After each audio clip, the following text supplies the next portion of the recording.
So what we're going to talk about now are the components of the nephron, and as you all learned about in class, or you're going to learn about, the nephron is the functional unit of the kidney. Alright, so what we're looking at here is one unit, or one nephron, and what we'll do is we'll go through some of the blood flow patterns, and then also the flow of the filtrate as it goes through the nephron, and then ultimately is going to leave the kidney.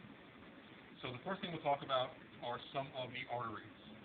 Blood flow will be coming in this direction, coming into here, and your blood vessel that comes into what's called the Bowman's capsule, and the Bowman's capsule is represented by this white circle, this cross-section of the white circle. The one arriving, so remember that arrive starts with the letter A. This is your afferent artery.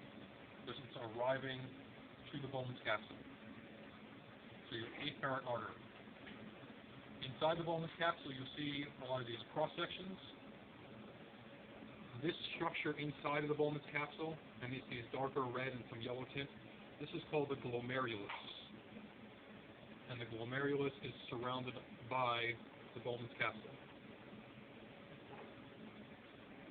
I'm going to go back here and just correct something. I call this an artery. You need to know this as the afferent arteriole. I said artery before, but this is the afferent arteriole. And as I said, A arrives. And then the arteriole that leaves the glomerulus or exits the glomerulus in Bowman's capsule, think of the letter E. This is the efferent arteriole. So again, the afferent arrives and the efferent exits. Okay. The other blood vessels that you need to know in this model are all of the blood vessels that you see this web network surrounding some of the tubes. And you just need to know that the red ones in this entire area are called peritubular capillaries. Everything down in this area are peritubular capillaries. Okay, so we talked about the blood flow itself. Now we're going to talk about some of the structures that you see here in white. So I mentioned that the glomerulus sits inside of this round structure called the Bowman's capsule. And once fluids are filtrated out of the blood, they start their journey out of the Bowman's capsule, and the first area that they're going to travel through, and if we'll follow my pointer, it starts here, it's going to continue this way, coming around, just to about this point. So this structure is called the proximal convoluted tubule. Okay, you could also, I believe, on your upcoming practicum, you could write the three letters PCT, and PCT stands for proximal convoluted tubule. So that's again from starting here and flowing here and ending about here.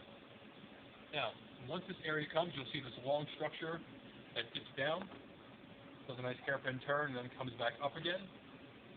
This area is called the loop of Henle, and Henle is spelled H-E-N-L-E, so that's the loop of Henle. And then once past the loop of Henle, we continue up, and you start seeing it getting a little thicker again. The diameter gets a little larger. This then becomes your distal convoluted tubule. And distal convoluted tubule, you can write the three letters DCT for your practicum. So again, we'll start again. Here's the Bowman's capsule. Inside of the Bowman's capsule is the glomerulus. Then we have the PCT, or proximal convoluted tubule, that transitions into the loop of Henle. The loop of Henle then transitions into the distal convoluted tubule. And then your fluids ultimately are going to dump into this long, straight duct. And this is called your collecting duct. Alright, so that takes care of the blood flow as well as the path of the filtrate in your nephron.